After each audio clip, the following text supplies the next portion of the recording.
The massive Helios battlecruiser hung in space like a predator, its dark hull reflecting the distant starlight. Admiral Taiho watched through the advanced sensors of his cloaked observation post as golden beams of energy lanced out from the warship, turning the peaceful Centauri colony below into molten slag. He clenched his fists as screams echoed through the emergency broadcast channels, quickly silenced as the communication arrays melted. This had been happening for 50 long galactic cycles, each cycle equivalent to roughly 2 Earth years. The war between the Helios Confederation and the Centauri Alliance had consumed thousands of worlds, leaving a trail of destruction across 3 spiral arms of the galaxy. Taiho had watched it all, documenting every atrocity, every battle, every genocide. The Helios forces were winning.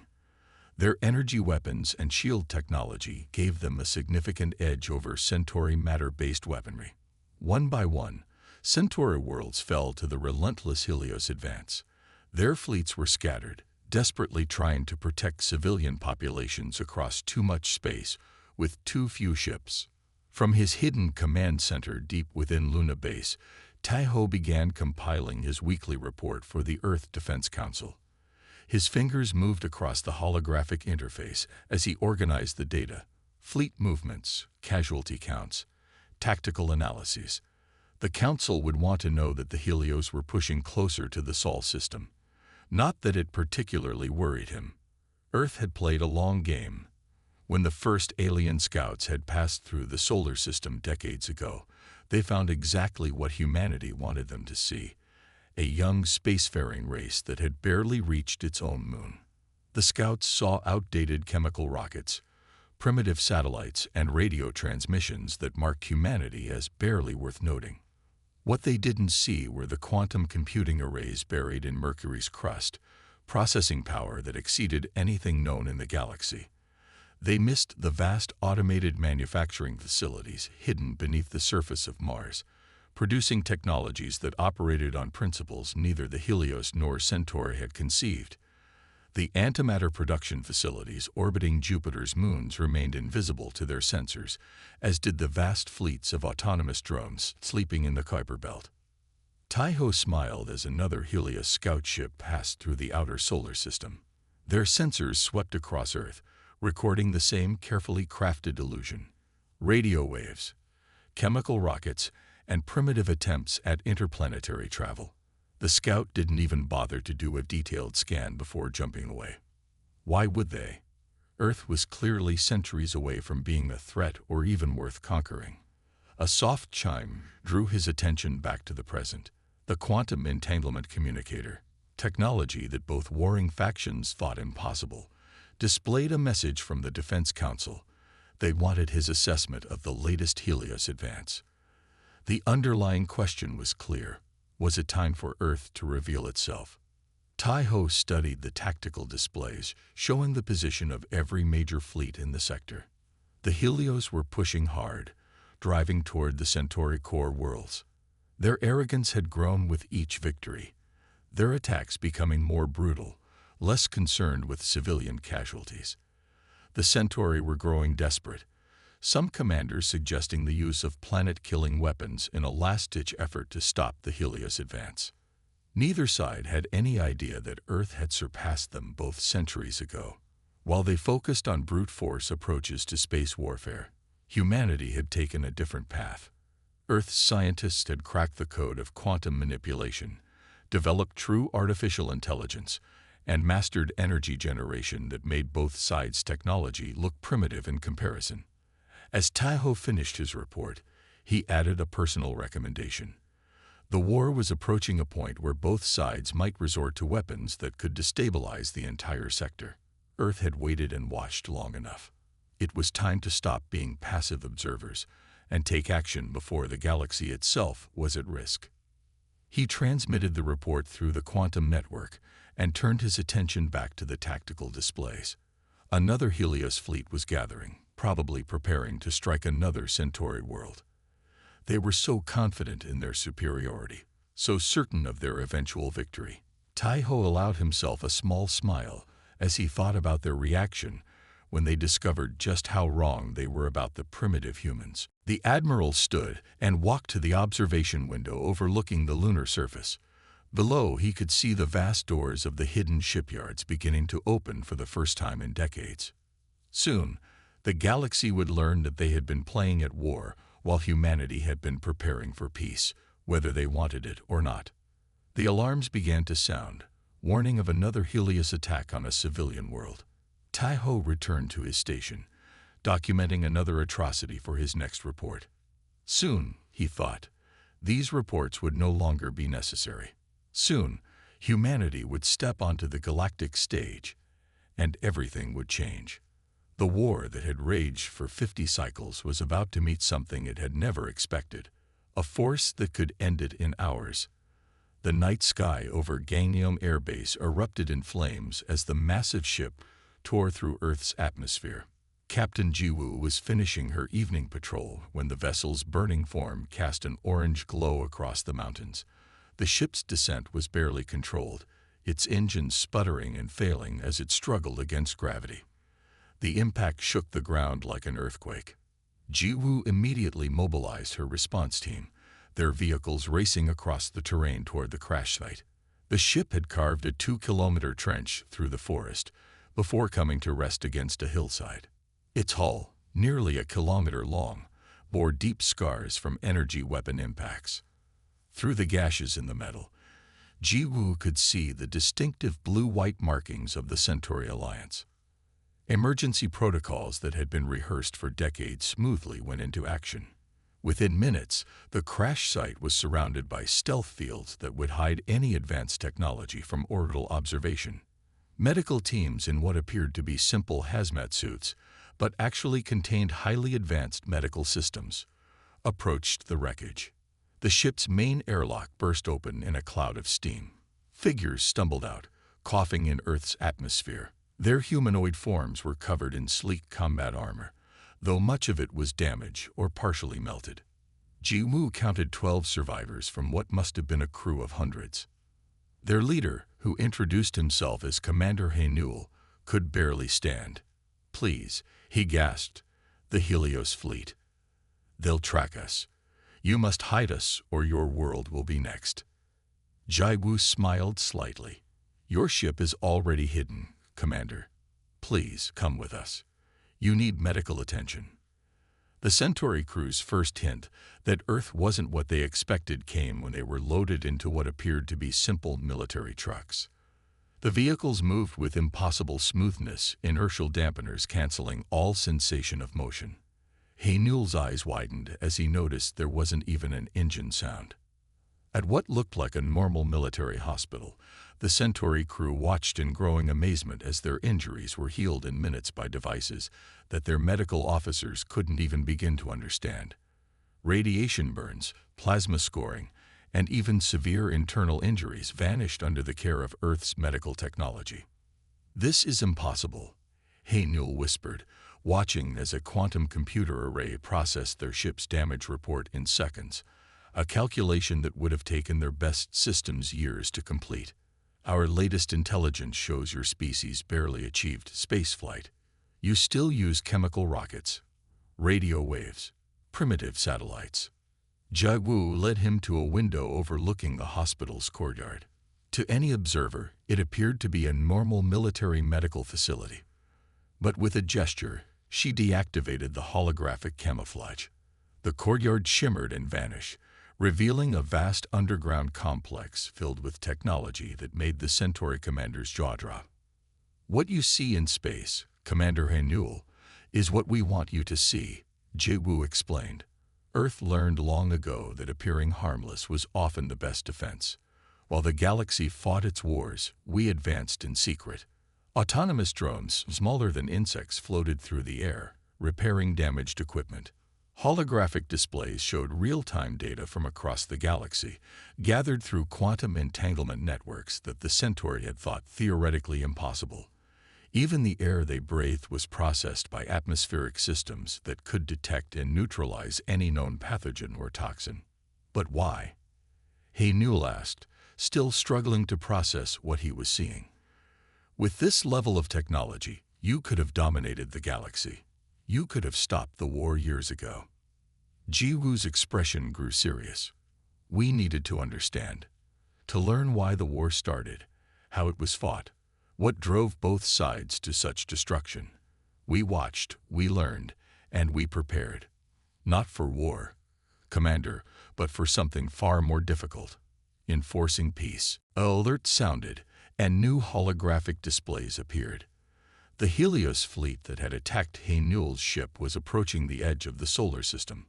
Standard procedure would have them conduct a brief survey, see Earth's carefully maintained illusion of primitive technology, and move on. Watch, Jiwoo said softly. The Helios ships entered the system, their sensors sweeping outward. They saw exactly what Earth wanted them to see, a primitive world still using radio waves and chemical rockets. Their scans showed no sign of the crashed Centauri vessel, no indication of advanced technology, nothing worth their attention.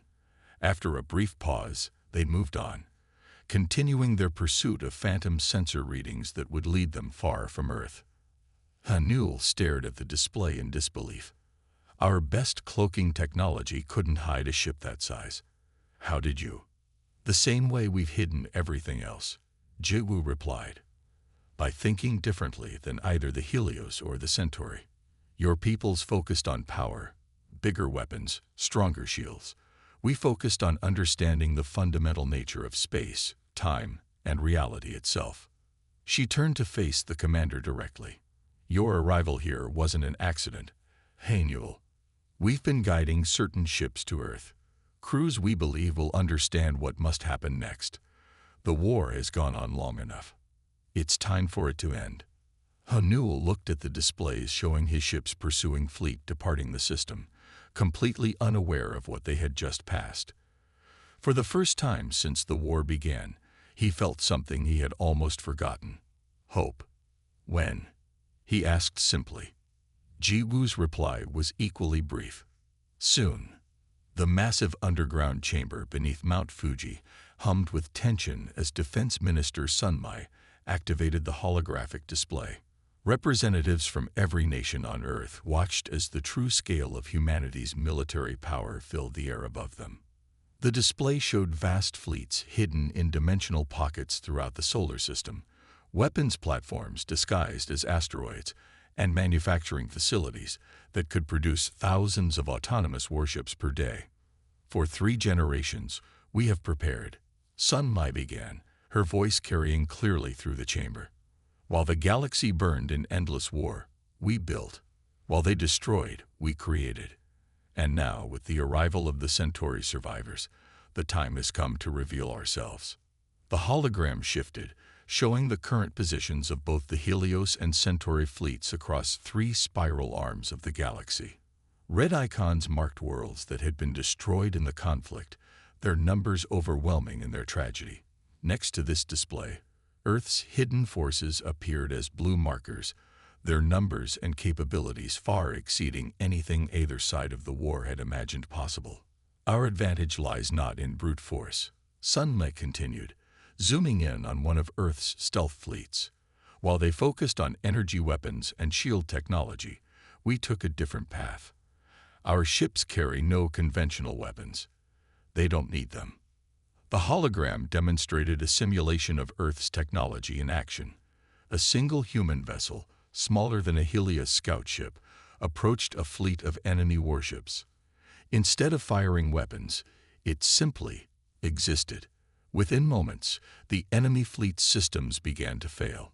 Weapons wouldn't fire. Shields collapsed. Even their artificial gravity ceased to function. We discovered that the universe operates on principles neither the Helios nor Centauri ever considered, Sunmai explained. They built their empires on manipulating energy and matter. We learned to manipulate reality itself.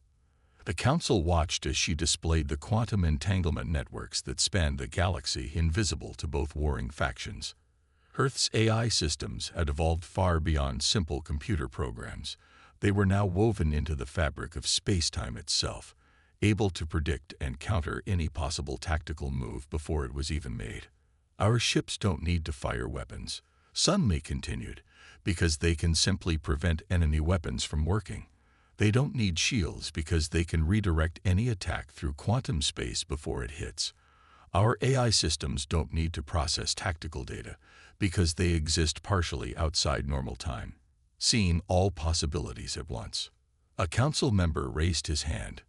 Minister Sunmai, if we have this power, why haven't we stopped the war already? How many millions have died while we waited? Sunmai's expression grew solemn. She adjusted the hologram to show Earth's first attempts to understand the conflict decades ago. We needed to comprehend why they fight. Simply stopping the war wouldn't prevent another from starting. We had to understand their cultures, their motivations, their fears. More importantly, we had to develop ways to not just end the war, but to make future wars impossible. The display shifted again, showing Earth's planned peacekeeping operations. It wasn't just about stopping the fighting. Humanity had developed ways to restructure both societies, to help them build something better from the ashes of their conflict. The quantum AI systems had calculated millions of possible futures, finding the paths that led to lasting peace. We also needed to be certain our technology couldn't be copied or countered, she added. If we revealed ourselves too soon, before our systems were perfect, we risked making the war even worse. But now, we are ready. Our quantum integration is complete. Our AI systems are fully evolved. We can end this war in hours and ensure it never begins again. The chamber fell silent as the council absorbed the implications. Humanity hadn't just built better weapons or defenses. They had fundamentally changed the rules of warfare itself. Neither the Helios nor the Centauri would be able to fight, because the very laws of physics would refuse to cooperate with their attempts at violence. The Centauri survivors who crashed in Korea have already seen a fraction of our capability, Sunmai continued. Their reaction confirms our predictions. They will understand, eventually, that peace is the only logical choice. The Helios will take longer to accept this, but accept it they will. She gestured, and the hologram showed Earth's final simulation, the complete cessation of hostilities across the galaxy within 6 hours of revealing their presence. It wasn't just possible, it was inevitable. The laws of mathematics and physics themselves, properly understood and applied, made any other outcome impossible. We are not going to war, Sunmai concluded. We are going to peace. The only question that remains is, are we ready to take responsibility for enforcing that peace across 3 spiral arms of the galaxy? The council chamber erupted in discussion, but Sunmai already knew the outcome. The quantum AI systems had predicted it long ago. Humanity would vote to reveal itself, to step onto the galactic stage, not as conquerors or victims, but as peacekeepers. The war that had raged for 50 cycles was about to meet something it had never expected, a force that made war itself impossible. The time of hiding was over. The time of peace was about to begin. The United Nations Emergency Chamber in Geneva was filled to capacity.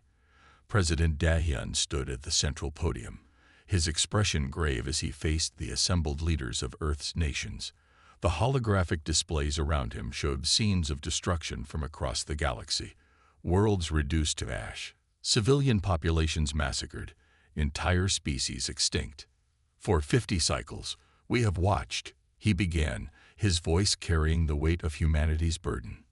We have documented every atrocity, every war crime, every act of genocide committed by both the Helios Confederation and the Centauri Alliance. We have gathered evidence, analyzed patterns, and sought to understand the root causes of this conflict. Behind him, the displays shifted to show the latest attacks. The Helios forces had destroyed 3 Centauri colony worlds in the past week alone, while Centauri defensive measures had resulted in the collapse of 2 inhabited star systems. The death toll had long since passed the point where numbers held any meaning. Some have suggested we should continue our policy of isolation, Dahyun continued. They argue that this is not our war, that we should remain hidden until both sides destroy themselves. Others believe we should ally with the Centauri, as they appear to be the victims of Helios aggression. He paused, letting the murmurs of discussion wash through the chamber. The Centauri survivors who had crashed in Korea had shared their perspective, painting the Helios as monsters who needed to be stopped at any cost. But Earth's long observation told a different story. The truth, Da-hyun said firmly, is that neither side deserves to win this war. The Helios began as liberators, fighting against Centauri expansion and oppression. The Centauri claimed to be victims now, but their early campaigns included the deliberate destruction of civilian populations. Both sides have become what they once fought against. The displays showed evidence gathered over decades. Helios commanders ordering the execution of surrendered forces, Centauri scientists testing planet-killing weapons on inhabited worlds, both sides using civilian populations as shields and bargaining chips. We didn't hide our true capabilities out of fear, Da-hyun declared, his voice rising with conviction. We waited because we needed to understand. We needed to know if either side could be trusted with power. We needed to know if peace was possible without direct intervention. He gestured, and new images appeared. Earth's hidden fleets, its quantum technology, its AI systems that could reshape reality itself. We have built something neither side could imagine. Not weapons of war, but tools of peace. We can stop their weapons from functioning. We can prevent their ships from moving. We can end this war in hours. The chamber erupted in discussion. Some leaders argued for further delay, others for immediate action. Da-hyun waited patiently until the noise subsided. Look at these images, he said softly, bringing up scenes of the latest massacres. Look at what they do to their own people, to children, to worlds that took billions of years to develop life. We have the power to stop this. We have the responsibility to stop this. A hologram appeared showing the quantum predictions, millions of possible futures analyzed and distilled to a single conclusion. If Earth did not act soon, both sides would eventually deploy weapons that would tear reality itself apart. The war wouldn't just destroy them, it would destroy everything. We are not going to join their war, Da-hyun stated firmly. We are going to end it, not through violence, but by making violence impossible. Our technology doesn't destroy. It simply prevents destruction from occurring. We will not kill. We will not conquer. We will simply ensure that peace is the only option available. The quantum AI's final analysis appeared above him, a clear path to lasting peace, achieved through careful application of Earth's technology, combined with cultural and social rehabilitation programs for both sides. It would take time, patience, and dedication, but it would work. The choice before us is simple, Da-hyun concluded. We can remain hidden and watch as two civilizations destroy themselves and potentially take the galaxy with them, or we can step forward and prove that humanity has evolved beyond the need for war. We can show them a better way. The voting began immediately. On screens around the chamber, nations registered their decisions one by one. Da-hyun watched the numbers climb, already knowing what the outcome would be. The quantum systems had predicted this moment years ago. The final vote was unanimous. Earth would reveal itself, not as another combatant in an endless war, but as the force that would make war itself obsolete. The human race would step onto the galactic stage, not with weapons drawn, but with open hands, and the power to ensure peace. Send the warning, Da-hyun ordered as the votes were confirmed. Both sides have 24 hours to cease all hostilities and return to their recognized territories. After that, we will demonstrate exactly why humanity chose to hide its true nature for so long. As the chamber cleared, he stood alone at the podium, watching the distant flashes of battle through the quantum sensors. Soon, those flashes would cease. Soon, the galaxy would know peace, whether it wanted to or not. The time for watching was over. The time for action had begun.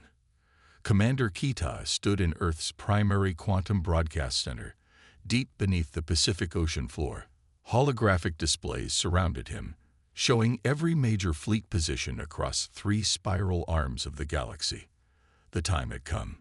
He took a deep breath, and activated the transmission system that would broadcast Earth's message through every known frequency, including several that neither the Helios nor Centauri knew existed. "This is Earth command to all Helios and Centauri forces," he spoke clearly, knowing his words would be instantly translated into every language used by both sides. "You have 24 standard hours to cease all hostile actions and withdraw to your recognized territories. There will be no second warning." The message was simple, direct, and broadcast with such power that it overrode all other communications across the war zone. For a brief moment, there was total silence across every channel as both sides processed this unexpected interruption. Then came the responses, exactly as Earth's quantum AI systems had predicted. The Helios High Command responded first, their message dripping with contempt. "Earth Command, your interference in matters beyond your comprehension is noted. Return to your primitive rockets and radio waves. This is your only warning." The Centauri response was similarly dismissive, though tinged with the desperation of a losing side. The Centauri Alliance acknowledges Earth's concern, but reminds the Sol system that unauthorized interference in military operations will be met with appropriate force. Kita watched the tactical displays as neither side made any move to stand down. Instead, the Helios launched 3 new offensives against Centauri positions, while the Centauri began deploying their planet killer weapons. Both sides clearly believed Earth's warning was either a joke or a desperate ploy by a primitive species. "They've received the message," Kita reported to the Earth Defense Council. "As predicted, they're ignoring it. The Helios are actually accelerating their attacks, believing we might somehow aid the Centauri." The quantum sensors showed the full scope of both sides' responses. The Helios had dispatched a small fleet toward the Sol system, likely intending to make an example of the presumptuous Earth. The Centauri, meanwhile, were frantically trying to trace the source of the transmission, baffled by its power and clarity. "Begin the countdown," Kita ordered. On screens throughout the command center, the 24-hour timer began ticking down. Earth's forces were already moving into position, though neither side could detect them. Quantum-cloaked ships slipped through space-time itself, taking up strategic positions throughout the war zone.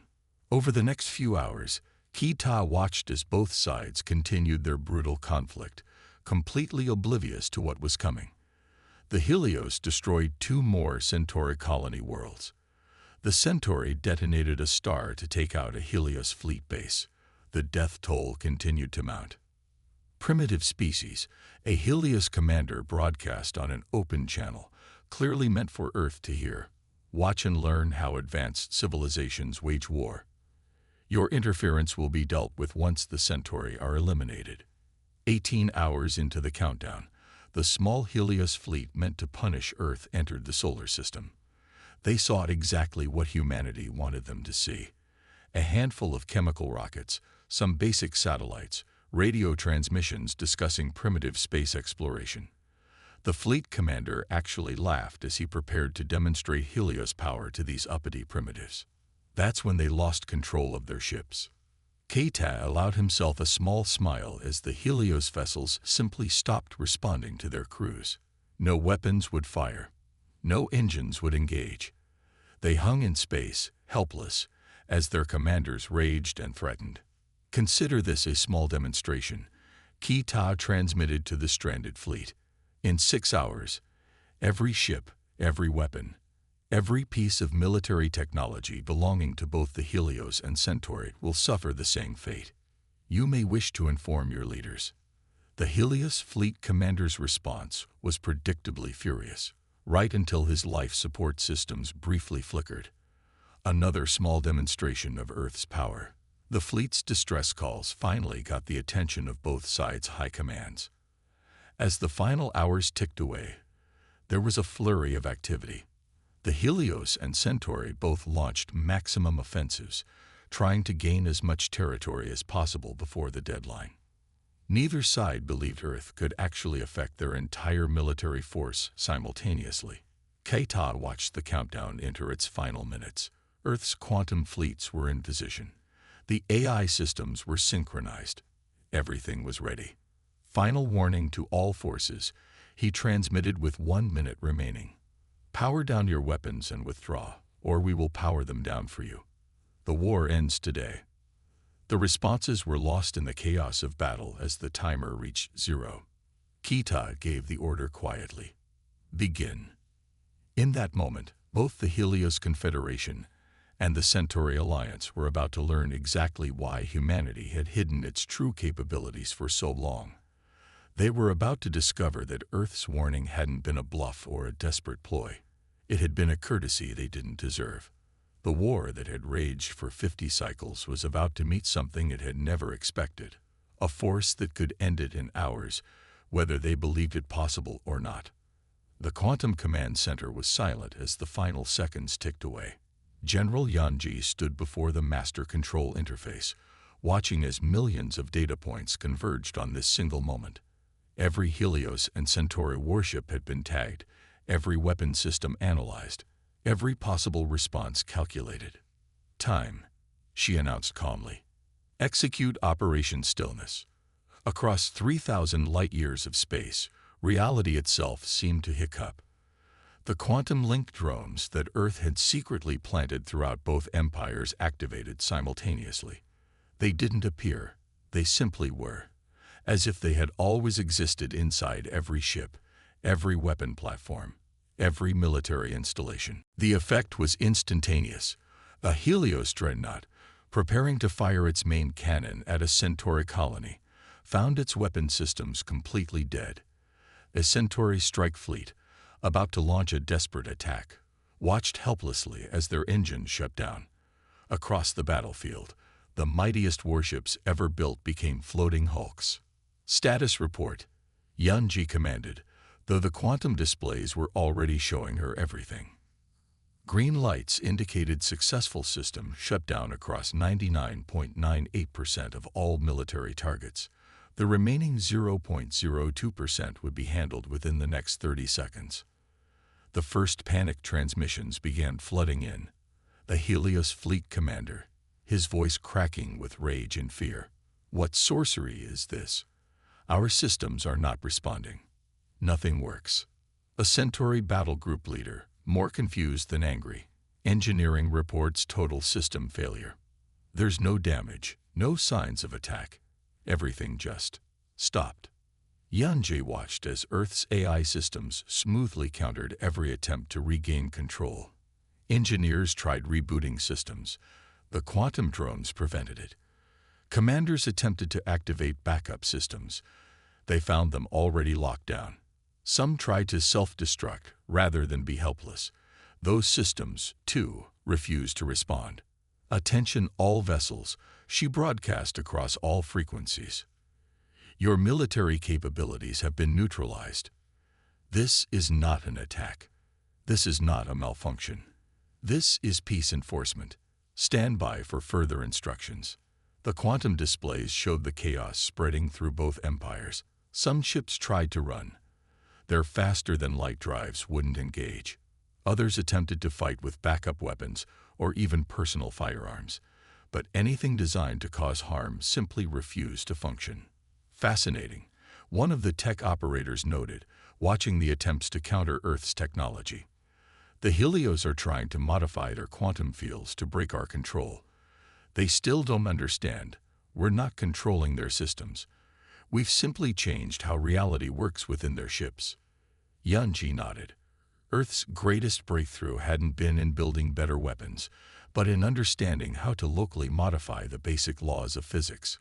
Within the affected zones, energy weapons couldn't generate destructive beams. Projectiles lost momentum. Nuclear reactions refused to chain.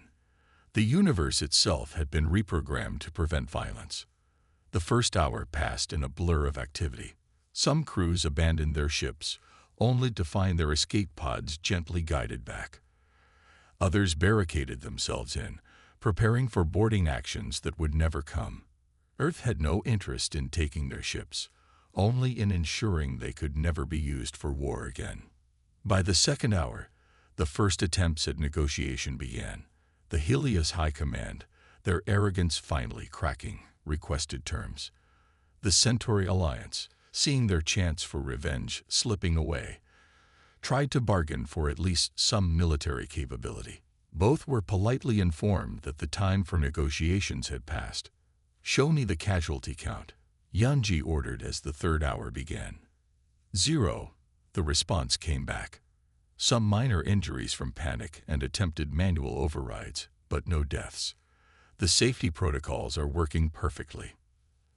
That had been crucial to Earth's plan, not just stopping the war, but stopping it without adding to the already astronomical death toll. The quantum systems didn't just prevent weapons from working, they actively protected life, preventing any attempts at mass suicide or desperate last stands. By the fourth hour, the reality of the situation was finally sinking in. The mightiest fleets ever built hung helpless in space, their crews coming to terms with their new reality. Earth's quantum drones had transformed their fearsome warships into what they would now be: transports, exploration vessels, homes for crews who would need to find a new purpose. "Begin Phase 2, Yanji ordered as the fifth hour began. Throughout both empires, quantum AI systems began interfacing with civilian networks, not to control them, but to share information. The true history of the war, unfiltered by propaganda from either side. The countless atrocities, the pointless deaths, the worlds destroyed for tactical advantage. The populations of both empires would finally see the full cost of their leaders' ambitions. As the sixth hour dawned, Yanji prepared to broadcast the final message. Earth's ships were now visible, their quantum cloaking deactivated.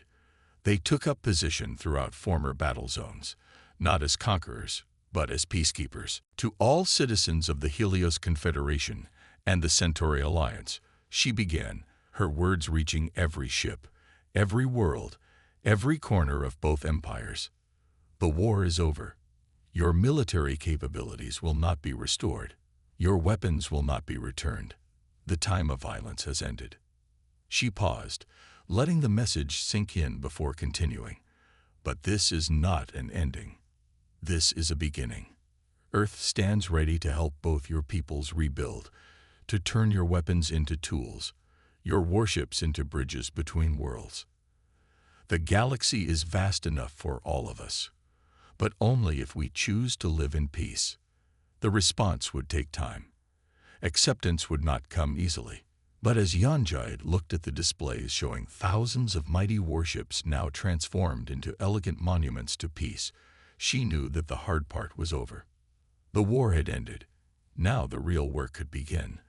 The massive peacekeeping station hung in Earth's orbit like a shining jewel, its quantum crystalline structure catching and refracting sunlight in ways that made it seem almost alive. Admiral Taiho stood at the observation deck's edge, watching the shuttles from both the Helios Confederation and Centauri Alliance approach the docking bays. 3 months had passed since Operation Stillness had ended the war. Now the leaders of both former empires were arriving to sign the Sol Accords, a peace treaty that would reshape galactic civilization. Taiho allowed himself a small smile, remembering their initial rage and disbelief when their mighty fleets had been reduced to drifting hulks in mere hours. Lieutenant Minna appeared at his side, her uniform bearing the new Earth Peacekeeping Force insignia. "The Helios delegation is complaining again," she reported. "They want to know how we bypassed their quantum shields. The Centauri representatives are also demanding technical explanations for their weapons' failure." "Let them wonder," Taiho replied, watching another shuttle dock. "Sometimes peace is best preserved through mystery." The main conference chamber below was filling with representatives from 1,000 worlds. Former enemies sat side by side, their military uniforms replaced with civilian dress. Some still glared at each other, but most seemed relieved. The weight of 50 cycles of war had lifted from their shoulders. Earth's quantum systems maintained their gentle but firm control over military technology throughout both former empires. Weapons remained inert, warships functioned only as transports, and any attempt to develop new weapons mysteriously failed. Some called it oppression. Earth called it peace enforcement. "Did you see the latest development reports?" Minna asked, scrolling through her quantum tablet. The Helios have redirected their weapon research facilities to medical technology. The Centauri are converting their shipyards to build exploration vessels. It's working better than we predicted. Taiho nodded. This had been the true victory, not just stopping the war, but helping both civilizations find new purposes. Earth's technology had given them no choice but to pursue peace, and in doing so, they were discovering benefits they had never imagined. The quantum displays showed the broader picture, trade routes reopening between former enemy worlds, joint scientific missions exploring new territories, cultural exchanges healing wounds that had festered for generations. The galaxy was healing, whether it had chosen to or not. They're ready to begin, Minna announced as the last delegates took their seats below. Taiho made his way to the podium, feeling the weight of history in this moment. The Sol Accords would do more than just formally end the war. They would establish Earth as the galaxy's peacekeeper, legitimizing what humanity had already accomplished through force. Representatives of the galaxy, he began, his voice carrying to every corner of the chamber. Today we end 5 decades of war not through victory, but through understanding.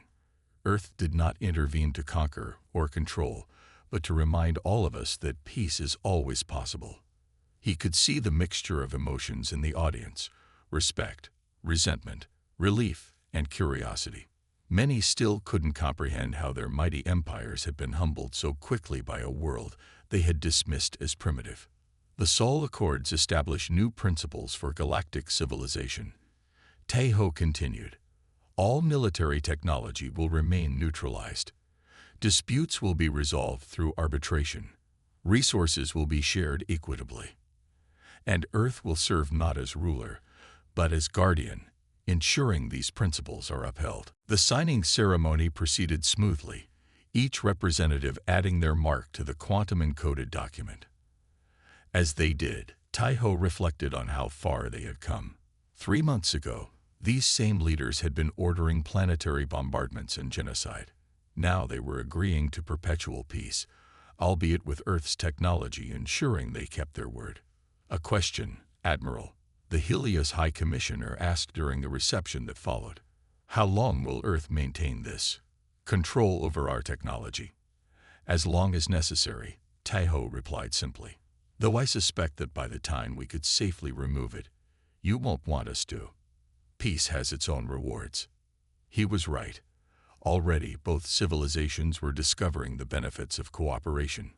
Their combined scientific knowledge, freed from military applications, was solving problems that had plagued their peoples for generations. Worlds that had been battlegrounds were becoming gardens.